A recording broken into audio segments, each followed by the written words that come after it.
What is going on, you guys? Welcome back to Down to the Wire. I'm your host, Brian Costa, and today we have a great episode in store for you guys. Joining me on the show is another one of my close friends. As you know, I like to get a bunch of people that I know on the podcast to talk about topics that they love. Joining me on the podcast today is a friend of mine from Sutton, Massachusetts. So without any further ado, I'll help me welcome to the show, Joey Peduzzi. Joey, how you doing today, man?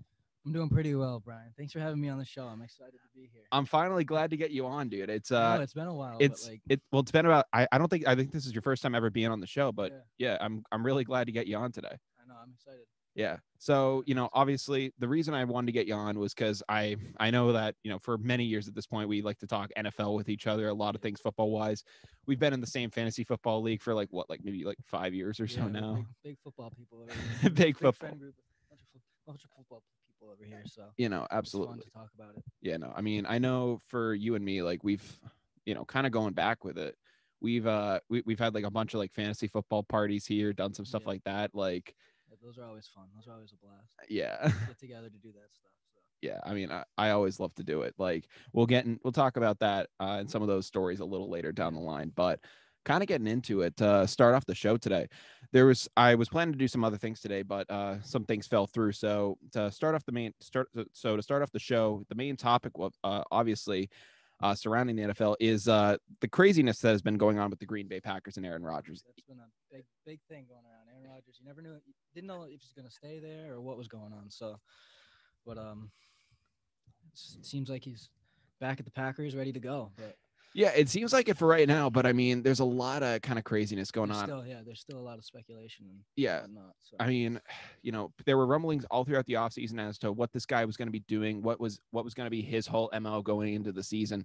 And he comes in and, he ended up he did a press conference with the media, and oh my God, did you end up seeing this? Where he just was absolutely just torching the Packers. Saw a little bit, yeah, I did see. It was terrible.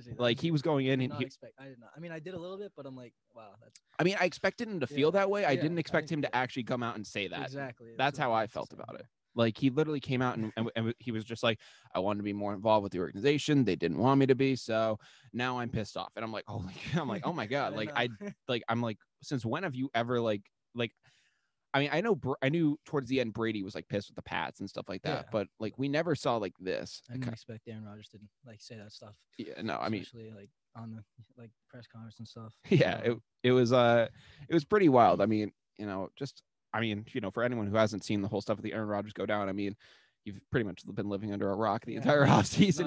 No, it's been the main spotlight here lately. So it really has been, and he's finally reported to Packers training camp.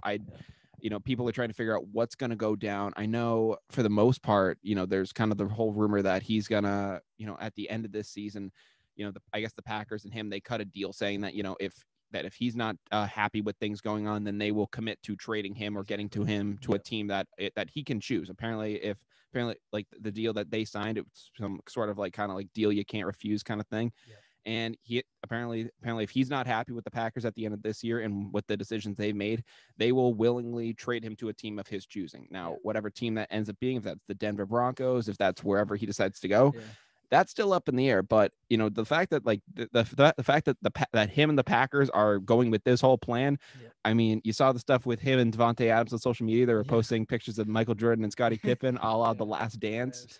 They're all kind of pointing in that direction. Yeah, I mean, good for Aaron Rodgers to get that deal that he wanted, but you're gonna have to see how it plays out in the end. But yeah, I mean, it seems like the Packers are already trying to make moves to satisfy him right now. I mean, you saw that. I mean, we ended up seeing that they got Randall Cobb back in the building. I like that. I like to see that. That was a good trade for them. Randall Cobb posted on Instagram or something that he's coming back home. So yeah, so he was saying he was coming back home, and then people were trying to say what's he gonna be in the whole Last Dance scenario? And then he posted a picture of Ron Harper, who was the point guard during those Bulls days. So I'm just like, okay, so he's they're fully on board with this. They know exactly what they're going with here. So I am very skeptical as to what the Packers are gonna be able to do this year. They ended up making it to the NFC Championship game last year, and I don't think they didn't lose anyone too huge this offseason, but really, what did they gain to put them maybe over a team like the Bucs? I don't know if do you think that they have what it takes to make it to the Super Bowl this year, or do you think that they're probably going to fall short yet again? I mean, I do I do think they have a chance. I do see the potential, of course, because Yeah. it is Aaron Rodgers of the Packers. It is Devontae Adams, and they did just bring in Randall Cobb, which is a good asset. But Yeah. so I do think they have a chance. It's still going to be tough because, like you said, they didn't really add too many additions or this season. So you never know. But I do see them. They could make it. They might fall short again at the championship, NFC Championship. But I mean, Yeah. I mean, it's definitely possible. I mean, it depends. Is Matt LaFleur gonna send out a guy to kick a field goal? Like, what is the Exactly. That what? was the big thing last NFC Championship where Aaron Rodgers was upset, but Yeah. could have been a lot different. Could have been a different ending if they did something different last year. No, I mean, absolutely, it Yeah. could have been a different ending. It really makes me wonder, like, what's gonna, like, I really don't know, like, what this season is gonna look like for the Green Bay Yeah. Packers. Is there gonna be like a bunch of like is it gonna be like really toxic and stuff's gonna go up in flames by like week 4? I expect them to be a pretty good team like they usually are, but Yeah. you never really know right now. So Yeah, I mean, out of the NFC North, I have to say they're still the favorites, I agree, especially just looking at the stuff that goes on in that division. The Bears, maybe Justin Fields will, maybe Fields will be like a challenger in like a couple years, and then you look at the Lions, who really just blew it up by getting rid of Stafford, and Lions not going anywhere. no, they're still probably going to be at the bottom of the division. So I'd say they're about 25 years away. Yeah. they're a good half. Yeah. They're a good half decade or quarter decade away from actually. They got rid of Kenny Galladay. I mean, all they got is TJ, man. That's all they got. So I mean, it's so bad. And like, frankly, if I'm TJ Hawkinson, I want the hell out of Detroit right now. I want to get out of there too, man. It sucks right now. I don't know what they're gonna do, but I really have no idea either. I mean, it's just so probably in the rebuilding process, but not. They're not doing that good. No, they're not doing that good either. And then when it comes to the Minnesota Vikings, which is my co-host of the show, Tyler Tucker's favorite team, I don't know what their whole deal is either. Kirk Cousins is either a monster or he's just another guy. Like, I really don't know what he's going to. Always on and off. You never know with him, but I think he's a pretty decent quarterback, of course, but yeah, he's nowhere near top tier. So I mean, I don't think he deserves to be paid as much as he is. No, yeah. I mean, it gets a little absurd with that, but kind of going into it, I think the Packers obviously have the division locked up, which is going to secure them a pretty good spot. I do wonder what a 17-game season is going to look like for Aaron Rodgers, what they're going to look like with the extra game. I think that he's going to be just fine, barring any sort of injury. I think getting a guy like Randall Cobb back in the building too is going to be huge for them. And then you get guys like Robert Tonyan, who was really good at them for tight end last year. And I think they drafted a receiver in the draft too, so that'll be interesting to see how that kind of thing develops. Yeah. But going forward with it, it's a very intriguing story, and with one of our good friends, Pat Edwards, being a Packer fan, it's always intriguing to hear his perspective on it. I can't wait to ask him about what he thinks and everything like that. He's be a good person to talk to as well. Yeah, I always like to get him on for Packers news. So when the regular season and the NFL kicks off, I'm gonna make sure to get him on and get his opinion, because it's a lot to talk about. Sure. You're never short of having a crazy Packers opinion with him. That's for sure. Exactly. He'll talk all day about it. So. Oh yeah, no, that's guaranteed. We have many stories about that. So, but kind of continuing on in NFL news.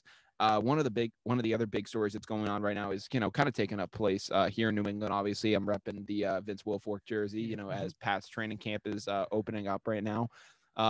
Did you see the training camp crowds? Like, they're very like they're not as big as they typically would. Everyone's saying this is the Brady effect, like taking full force here.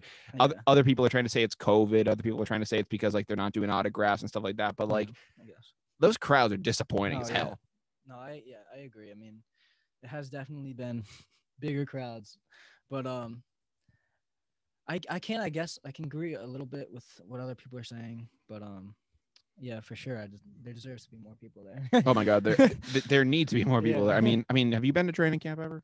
I haven't. I want to, but no, I haven't. I know people have been, but yeah, I went probably when I was 10. Yeah. I mean, it's been a long time since I've been to training camp, but even just going back then, I had the wherewithal and the knowledge to know when it was packed. You'd go there and it would feel like there was an actual game going on. It was crazy how nuts people would go. Yeah, for sure. Yeah, it does get crazy here and there. Because you'd see, and also too, I was listening to Boston sports radio, which I know is so toxic. I mean, if you've ever listened to it, I mean, I hadn't listened to since I'd been home from school. I hadn't listened Boston Sports Talk Radio because I just like wasn't driving around as much, not doing as much stuff.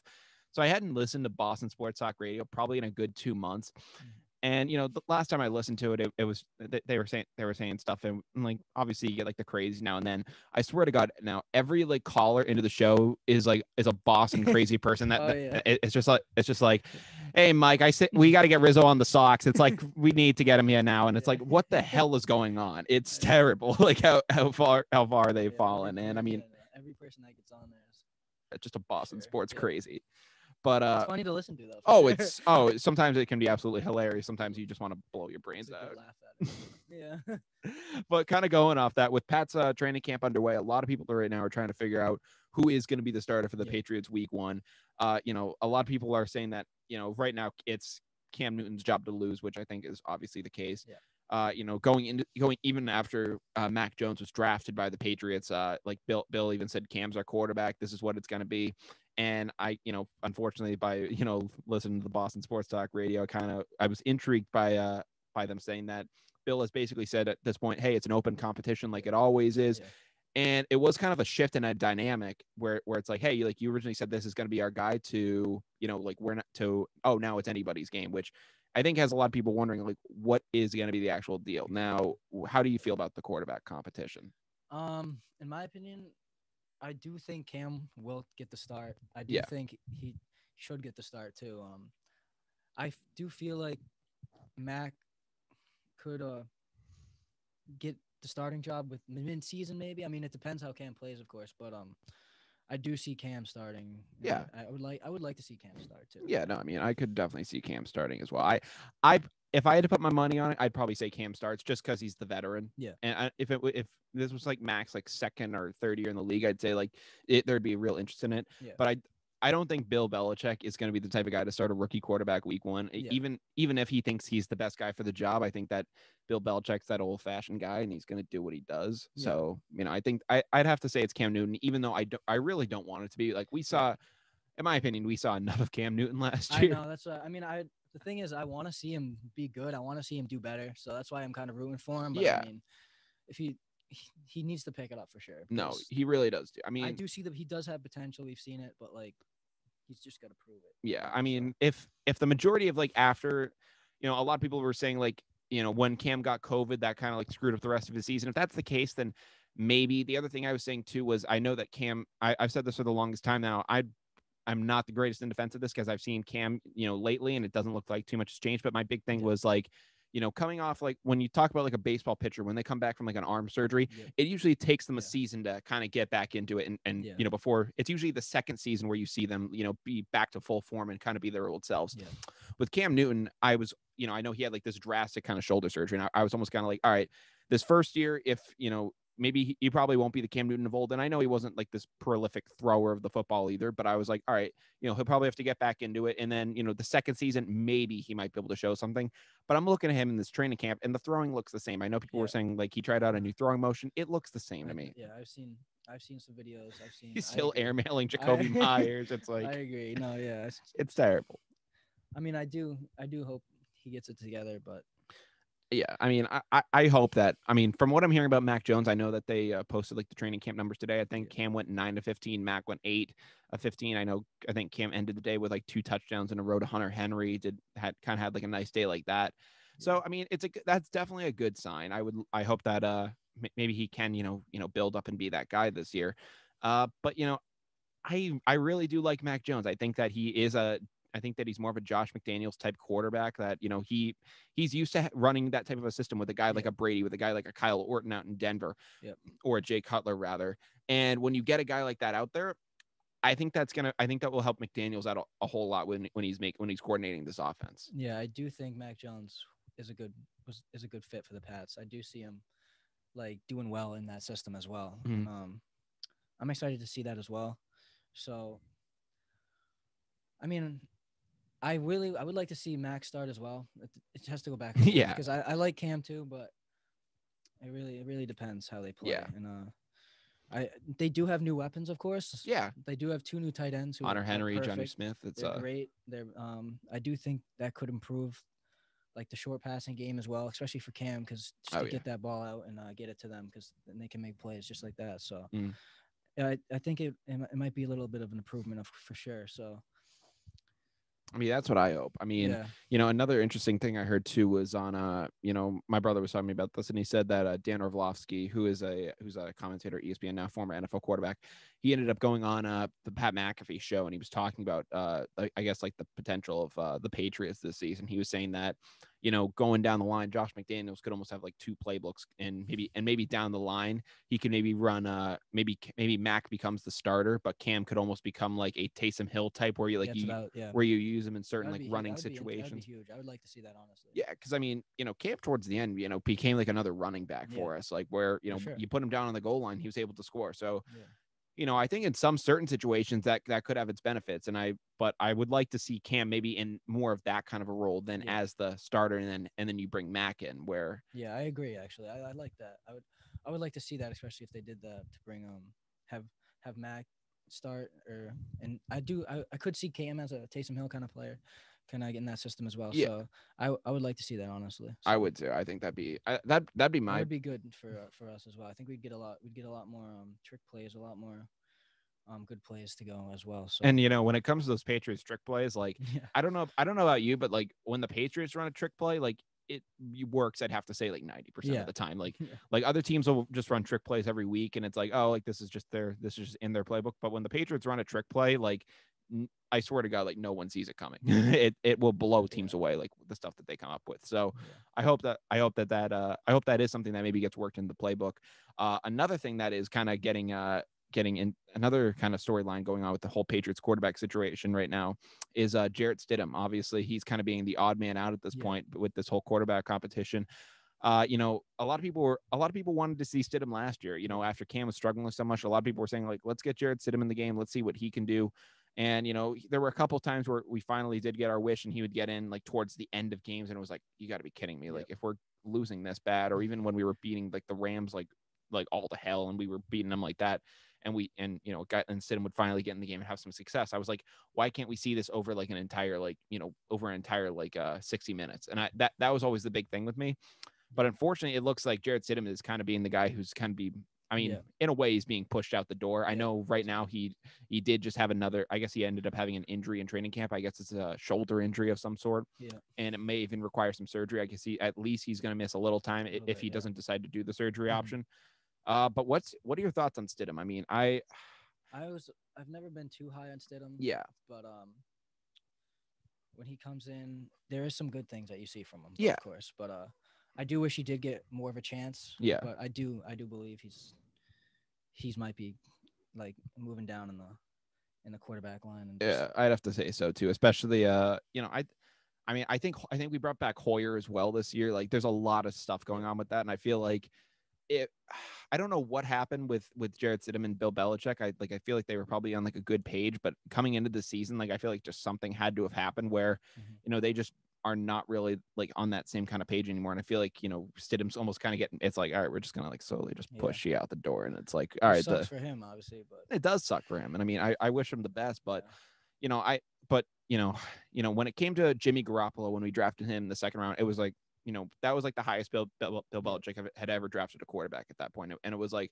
all right, Bill Belichick actually wants to put some serious capital in this guy. Bill Belichick actually cares about this quarterback pick. When it came to Jarret Stidham, it felt more like, it was going to be like a stopgap kind of guy, like as if like it didn't feel like Bill Belichick was getting the next guy, but almost was getting the best guy in a situation. Yeah. Like where Jimmy Garoppolo, Bill Belichick was going for his guy. He expected Brady to be done within like 2 to 3 years at that point, because I think he was like 37. Most guys are typically done by their early 40s, even if that. And a lot of people thought Brady was breaking down. So when he got Garoppolo, it was like, all right, we're getting that next guy. Yeah. And I was excited for Garoppolo, but with Stidham, it didn't necessarily feel like that. I thought it was just going to be like like a plug and place type of person. But with Mac Jones, that's Bill Belichick making his power move. That is him saying, no, Mac Jones will be the future quarterback of the Patriots. That's his statement. Yeah, so for sure. Especially picking him that early in the draft, that they see potential on him. They see him fitting in the system, and they want to see him be good, and they want to get him as the next guy as well, because they don't know about Cam. Like, I do feel like Mac was definitely a great pick for them. Oh yeah. yes, Bill Belichick definitely sees him as they're coming up the next guy. So Yeah, I mean, he was said to be the most NFL ready type Yeah. quarterback in the draft. So, I mean, I know Pats fans are torn on, but were originally torn between him and Justin Field. But you know I personally wanted Fields, but I like to see Mac too. I, So I like Mac. I think that he's going to be good for us this yeah, year. But that kind of concludes what we have in terms of Patriots news and everything going on there. In pseudo Patriots news, but kind of older, you know, I mean, obviously, Chris Hogan was a G when he was here with the Patriots. he was pretty good. He was awesome. Yeah. I mean, my friend Carter, who has been a part of this show for a long time, he has a Chris Hogan Super Bowl 51 jersey. I mean, during those two Super Bowl runs of 50, 51, and 53, Chris Hogan was a great part of this offense, and Sure, it was awesome to see him here. And I mean, when we got him from Buffalo, I was like, it's like three-headed monster. It's going to be Julian Edelman, Danny Amendola, and him. Like that was awesome to see, and I loved that. I loved that core of receivers that we had. They all played really well together as well. They did great. Yeah, and the thing with Chris Hogan too was like, some weeks he would be, the guy, and like, but other weeks he wouldn't be. But that's just kind of how the Patriots offense went. I mean, I remember going into Super Bowl 51, everyone was trying to say like, oh, how are the Patriots gonna, like, how big of a game is Chris Hogan gonna have, because he had like an amazing AFC Championship game. And while Chris Hogan did have some great catches in Super Bowl 51, he wasn't nearly as targeted as you would have thought he would have been. Yeah. And kind of going into it, I hope that kind of going into it now, I know that after the 2019 and 2020 seasons, Hogan actually ended up saying he was going to step away from football. He was going to pursue one of his other sports that he was really talented at, lacrosse, because he actually played lacrosse at Penn State back in his college days. Because if you ever listen to his NBC Sunday Night Football interest, he'll always say Chris Hogan, Penn State lacrosse. And I always found that to be interesting. And going into it now, he's going to be apparently, well, he was actually playing with the Boston Cannons, which are, our local lacrosse team. So he's actually playing over at Gillette and in areas like that. I was like, this is very ironic that he's playing here. But apparently he's had enough of that. And the New Orleans Saints actually had him in for a workout, and it looks like they're going to be signing him to a deal. So, we may be seeing Chris Hogan back in the NFL. I'm pretty excited for it. I am too. I mean, ever since Chris Hogan left the Pats, it's kind of been downhill. Exactly. Yeah. He hasn't really been the greatest player, but I mean, he still has it, but I don't know if it's his fault really, or if he's just not getting targeted or what's going on. But ever since he left the Pats, he's like, hasn't really been having those monster games. Yeah. I think when he works very well in the Patriots system, because when it came to certain guys like Amendola and Edelman, and especially Edelman later down the line, like you were able to tell those receivers, all right, you're going to be very involved in this game, but these other games, like, you'll get some catches here and there, but it's not going to be as big. Yeah. And I feel like when you can tell guys, hey, for these 5 games, we need you to be on, and these other 5 games, like, or the rest of them, like, just, kind of just show up and do your best. Like, you were able to really see the best of this guy. And when you need Chris Hogan to do that on the regular, especially in his later years, I didn't think he can necessarily do that. Now, be the number one guy. Exactly. Now, going into the Saints offense, I guess they're bringing him in essentially to see how he can maybe fill in with Michael Thomas being out for a little bit. Obviously, Chris Hogan is not like a Michael Thomas by any chance, but just a type of guy. But just having a guy like that to bring in and see what he kind of has. I'll be interested to see if he ends up making the cut. Yeah, I do too. I mean, with Jameis Winston being a thrower, throwing a lot of passes, I can see him getting a few receptions per game. But and especially with Thomas definitely missing a few games for sure. He'll be a good filler, I think. Yeah, we'll just have to see how it plays out, but I'd like to see him do pretty good if he can. I wish the best for him. I mean, he's a pretty durable guy, even though he's like only like 6 foot and like 200 pounds or something like that. But he's like a very durable guy. So if he can get out there and he can sustain a couple games, maybe get some touchdowns here and there, that's a win-win in my book. I'd love to see him back in the league. Yeah. Now, going off that though, a former NFL wide receiver, Chad Johnson, better known now as Chad Ochocinco. We last saw him in the boxing ring. He was he was fighting in the undercard of the Floyd Mayweather Logan Paul fight, which I can't believe that's I can't believe that's a real sentence I just said. Floyd Mayweather fought Logan Paul. That happened, and Chad Ochocinco got in the boxing ring. But that was the last time we saw Chad Ochocinco win. And going off that, apparently Chad Ochocinco was saying like think he saw like the whole Chris Hogan news, and I guess he was saying, "Oh, the Saints should have signed me. I'm like more athletic than like half the receivers in the league at this point." And credit to Ocho Cinco. Yeah. This guy like eats McDonald's like literally every day. It's his favorite meal to eat. Like he had to give it up for like 2 months to train for the fight, and he said it was like one of the hardest things he ever had to do, which is hilarious in my mind. Yeah. But apparently like if he like dedicates himself, like he gets into like phenomenal shape, and he's like what, like 43 or something like that right now. Yeah. And like, do you think that I know a lot of older receivers are saying this now? Like I know Chad Ochocinco's been a guy to say this. I know Terrell Owens has been, like a couple of years ago, Terrell Owens was saying like, "Oh, I'd love to come back and play for the Patriots and play with Brady and try to win a Super Bowl." And I'm just like, bro, like you're 40 years, you're a 40-year-old receiver. You've had like your legs are gone. Like, but do you think that Chad Ochocinco could still play in the NFL? And no, do you think he's just nah? I mean, I think he could get a chance, but he really shouldn't. I mean, like I think he could get on the field and like do his thing, but like you said, his legs definitely. Oh my God, wouldn't be there. He wouldn't be the best player on the field for sure, but he'd still be the guy. But I don't think he should go back in the NFL. No, I mean, I just looked it up. Chad Johnson hasn't played in the NFL since 2011. Yeah, so when the Patriots lost to the Giants the second time, that was the last time Ocho Cinco stepped on a football field. Exactly. And I'm just like, that's 10 years ago.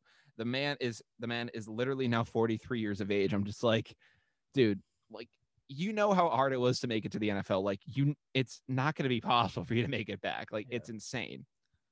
I mean, respect. How old is Larry Fitzgerald? Fitz, I think he's like, I mean, he's late 30s, but let me check. Because like, for me, Fitzgerald's 37. Exactly.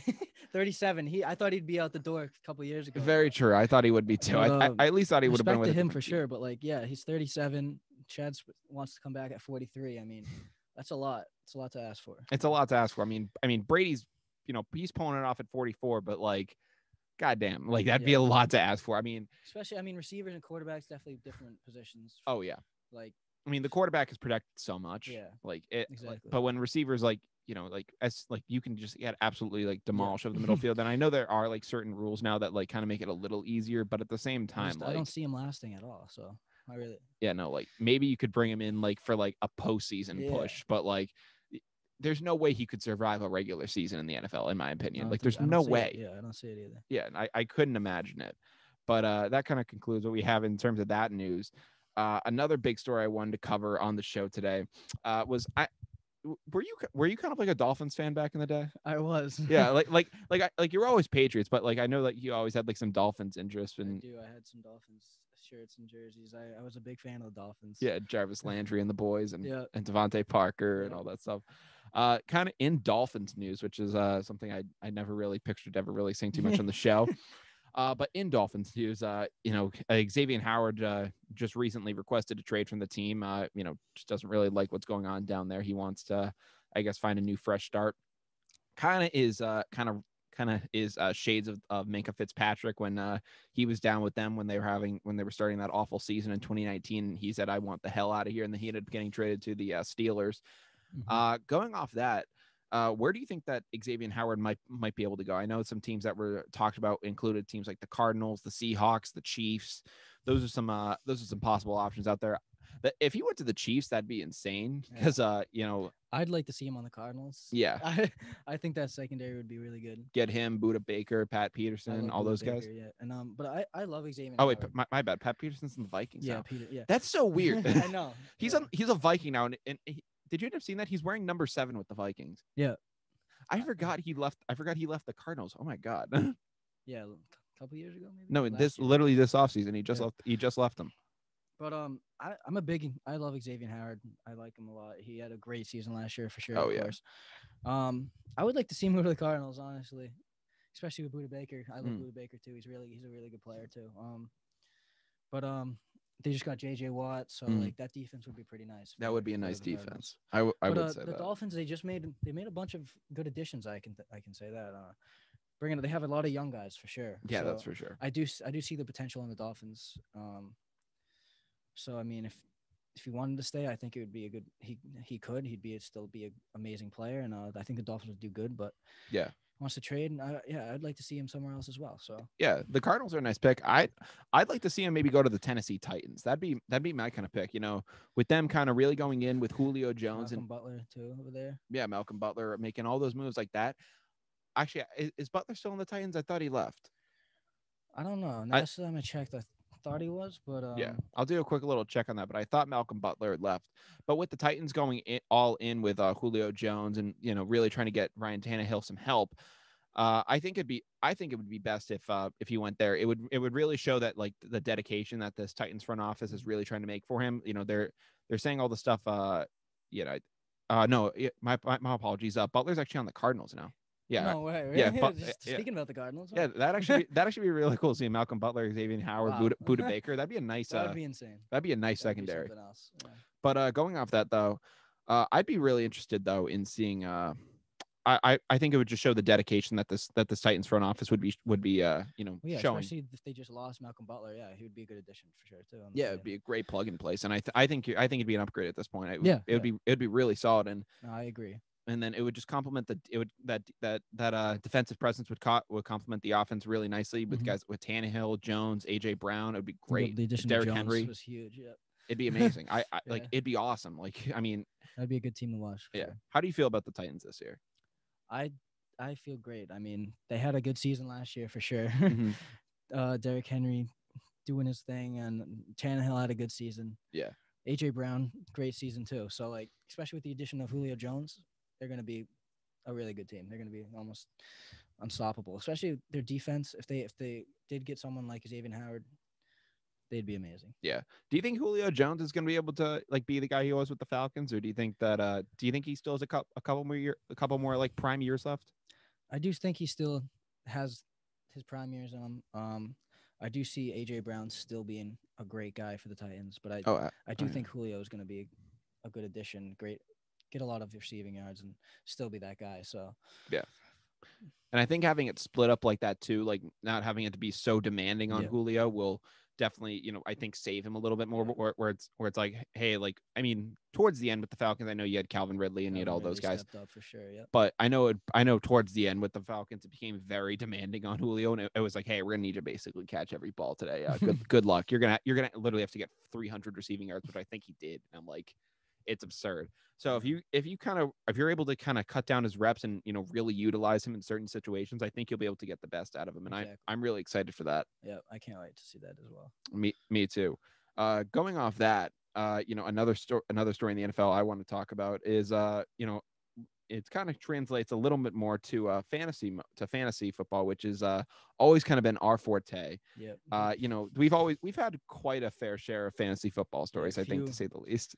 We each have a few fantasy leagues per year. We're definitely big on that. Yeah, I mean, I know we had my league, which was all of us, and then Adam Wright, who I've had on the show many times. I remember he ended up wanting to have his own fantasy league, which he just wanted to have like two different people in the league. I think he just wanted to have my brother out of it and then wanted to have like one other person in. I was like, yeah, you can do that. And like we did the original draft in my house, then we did the other draft at Buffalo Wild Wings. Yep. And Adam had his phone was terrible at the time. It had the terrible. He was messing up with the draft. It literally had the terrible battery, and he literally said, "All right, guys, nobody text me because I have to because I only have enough battery to do this draft." And like I think someone literally determined. Someone literally just said screw it, and they texted him, and his phone immediately died, so he had to do the entire fantasy draft from his car. Yeah. It was like we're just texting him. We're inside just.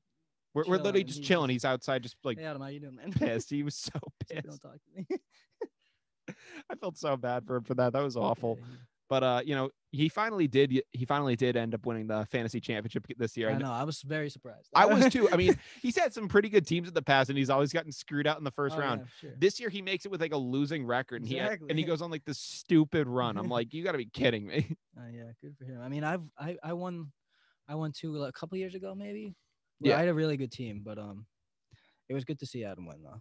Oh no, he's always gotten screwed over. Exactly. I mean, if COVID hadn't been bad enough, like during the time when it was going on, I think all of us were, at least me and John, we were gonna go over his house and like give him like a Gatorade shower. we're gonna be like, Adam, get out here. And we were just gonna throw water on him. Funny. I would have loved to see that. Oh my god, that's what I wanted to do, but I was like, you gotta be kidding me. And it was so funny when that stuff was going down. I mean, another fantasy story that always kind of gets me was when it became down to me and my brother one year. Yep. And everyone just said, all right, this is gonna, like, everyone was eliminated, so there were no more games left. So I was like, all right, this is just gonna be the most high stakes championship game ever. And we all started, and like you guys all started trading players to either me or my brother. And like I think you either gave me Alvin Kamara or someone else. I love him. Yeah, I love him too. He's a beast. Yeah. So I think you gave me Alvin Kamara. My brother got like Devontae Adams. Yeah. It was like people, like there were like both your teams were just stacked. There were alliances. Like, you never know how this is gonna go. No, alliances were made that day. I swear to God, I think like both of our teams put up 200 fantasy points. It was absurd. Oh yeah, definitely.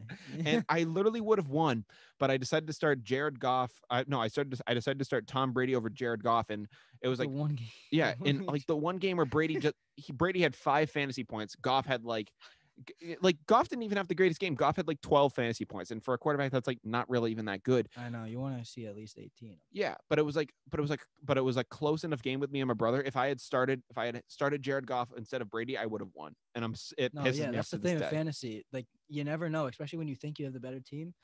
You just never know how each person's going to play. And even sometimes comes down to 0.1 of a point and you lose. Like, it's awful. Me, literally me. Like it's happened to me. Oh, yeah, it's happened to everyone. Like, you just lose by like half a point. It's like, wow. It's like, no, that literally happened to me this year. I know with me and Adam, it came down to like, I was trying to stay in it as much as possible. And I think the only thing going on at that point was I think Adam had like I think he had like the Steelers defense, and that was the only thing that he had left, and he didn't take it out because he was just like, all right, like I have the Steelers defense in, this is just gonna play. And they were facing the Bengals, and they were facing Ryan Finley, and I'm like, oh, so they're just gonna have a field day with me, and like this is gonna be absolutely awful. And I was like, they're gonna have to like score like negative like 8 or like negative 11 fantasy points for me to win this game, and I think they literally scored negative 10. And I literally lost by like 0.04 points. I was like, you gotta be absolutely kidding me. I was like, how does this happen? And that really just pissed me off. Yeah, me off too. I was like, I was so heated. It's like, wow, one person got like a single, like a running back gets 5 yards or something. It changes the whole thing. Literally, like one catch just changes the whole thing. No, I mean it screws you over so much. Yeah. So, kind of going into it, I don't know necessarily what pick you're going to be just yet. I think I might be like 2 or somewhere in the draft. Yeah. I think you might be 3. Who in your mind do you want to take? Do you want to take with your pick? I swear to God, I'm not like, no, I'm not gonna be like perfect now he's mine. But in your mind, if you had the number 1 pick in a fantasy football draft, who is the guy you're taking? Number 1 pick? Yeah, number 1 pick. It's got to be like either McCaffrey or Cook. Yeah. But if I had like the 3rd or 4th pick, probably also be up there. Cook would probably also be up there. But just me being a Kamara guy, I'd love to pick him too. But I mean, it's tough to pick I've him. become a Kamara guy lately too myself. It's tough. I love him. He can do it all. So yeah.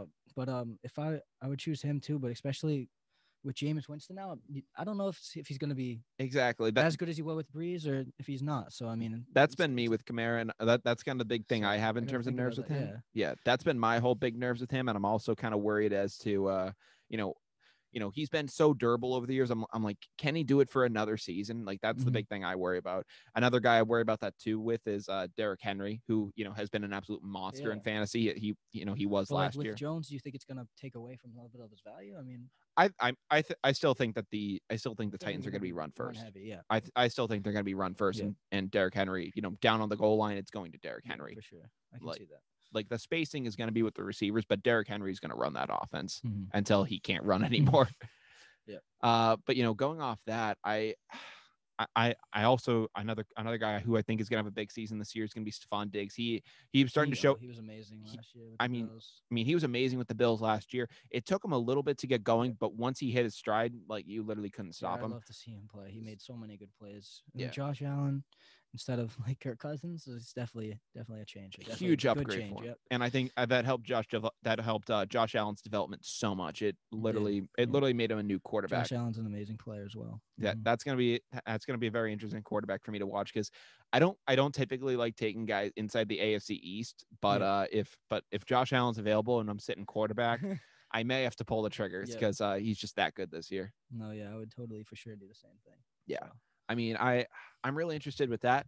Another thing I'm really interested in getting your opinion on is, in fantasy football, there's always like that one guy who you never think could ever be like a solid receiver, or like a solid, not even receiver, but just a player in general. Like it's usually a guy in the flex position, but some guys that come to my mind are Chris Thompson when he was with Washington back in the day. Another guy is Tevin Coleman. I remember I would give Adam nightmares with Tevin Coleman.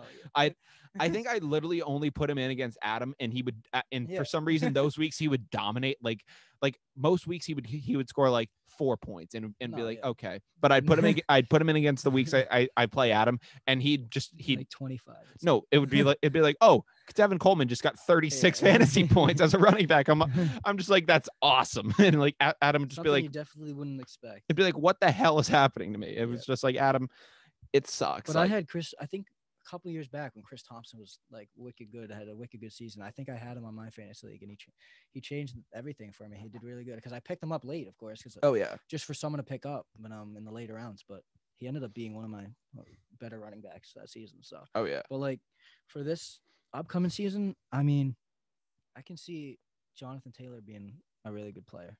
Oh yeah, for sure. I could see that. I can see him doing pretty decent. So I could see that as well. Another guy I could see doing that, maybe JJ Taylor with the Patriots, but I don't think I don't think that the Patriots will use him like that.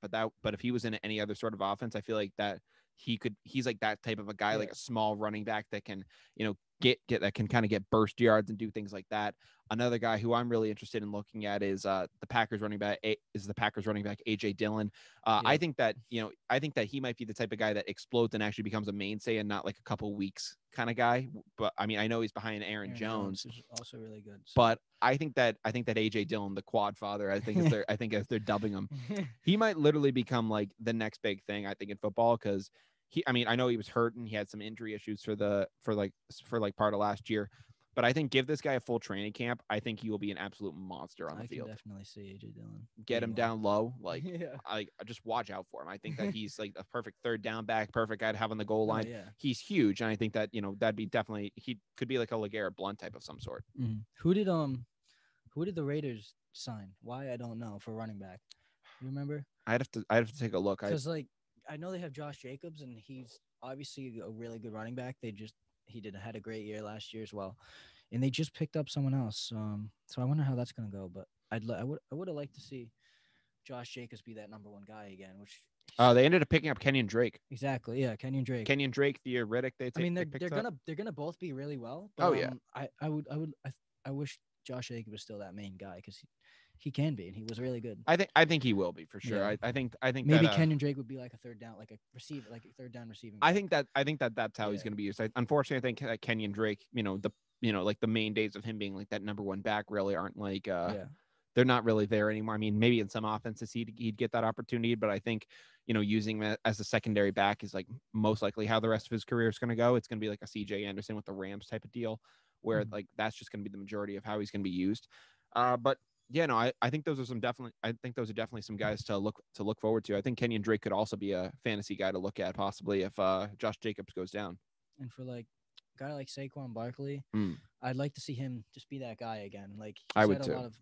He's had injuries, of course, and setbacks, but I would love to see him be good again. I'd love to see him get back to it. Did the Giants just got Kenny Galladay? Is that right? They got Kenny Galladay. So yeah, that would open up the offense for sure, and excited to see. There was a lot of new additions everywhere across this offseason, so I'm excited to watch the next season. I am too. Yeah. See how it all plays out. Mm-hmm.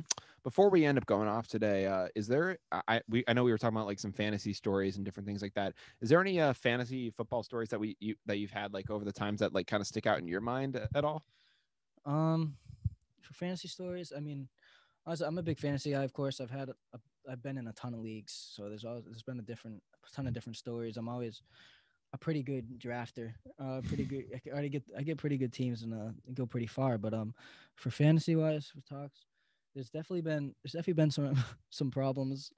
There's but there's also been some. I think 'Cause, I like, know. I think I know what you mean by problems. Yeah. So my brother, when he was like 12, I run the leagues and I always set up the draft. But my brother would log into my account on the computers and he would end up like signing free agents after their games had started, and he would like edit lineups after it was No, yeah, started. that was a big thing.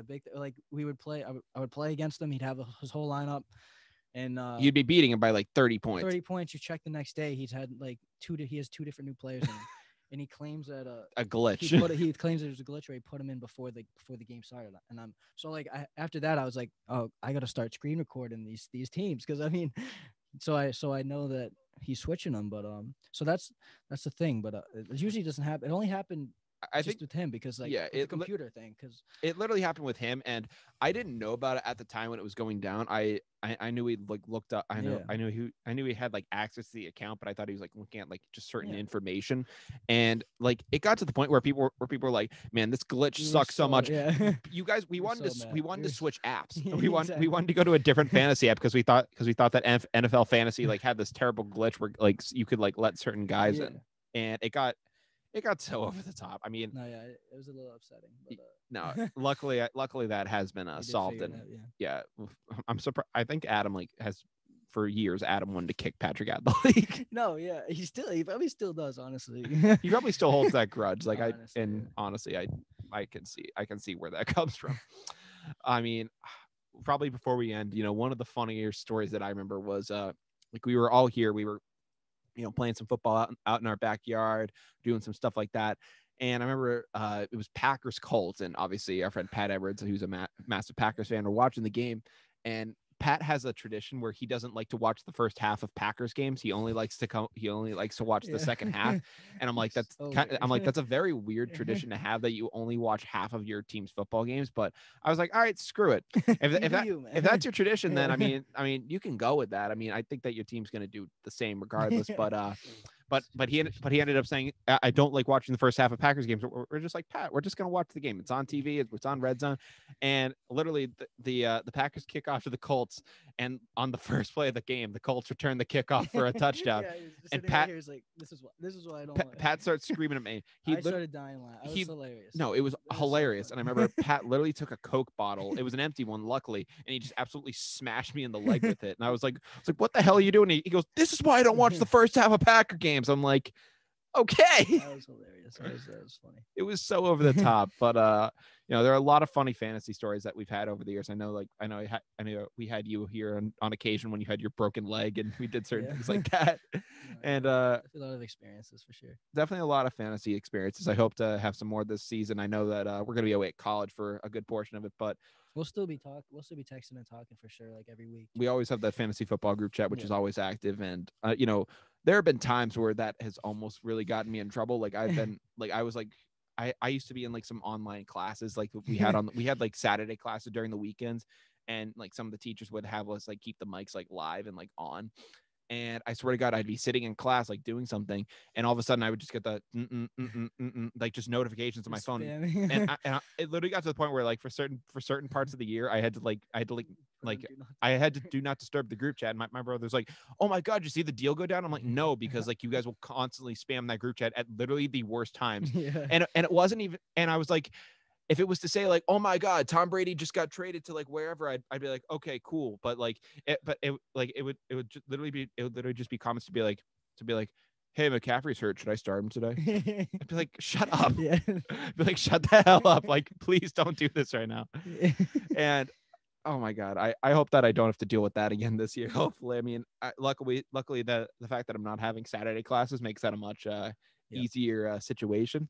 Yeah, Saturdays and Sundays, big talkative days because those are the huge talkative days. We figure out who to start. We do a little trash talking, and that's always a good little bit of trash talking. But it's always great to see. But I think it is time to say now at this point that we are down to the wire, which means that we're going to do like a little run through of what we kind of talked about in today. and we'll end up sending you guys off. So we ended up starting today's episode by welcoming in Joey Peduzzi to the show. Joey, it was awesome to have you on, man. It was a great time. It was great. It was actually really it's really good to have you on. I'd love to get you back on sometime, sure. especially when football maybe gets kicks into gear. Yeah. But when we had Joey on, we talked about Aaron Rodgers and Devontae Adams' last dance with the Green Bay Packers. We talked about Rodgers standing off at the media, as well as Green Bay bringing back Randall Cobb to kind of appease Rodgers in that sense. We talked about who will be the Pats starter for Week 1, Mac Jones or Cam Newton. We also talked about Jarret Stidham, reportedly going to be missing some time with an apparent shoulder injury. We talked about Chris Hogan returning to the NFL after a brief stint as a lacrosse player, and Chad Ochocinco saying that the Saints should have signed him instead. We talked about Xavien Howard requesting a trade from the Miami Dolphins, as well as who we would pick with our first pick in our fantasy league this year. We talked about some fantasy football stories and a couple other things like that. But all in all, it was a great episode. It was. Joey, thank you so much. Yeah. No problem, but from Down to the Wire, I'm Brian Costa. I'm Joey. And we'll see you guys next time. Take care. Later.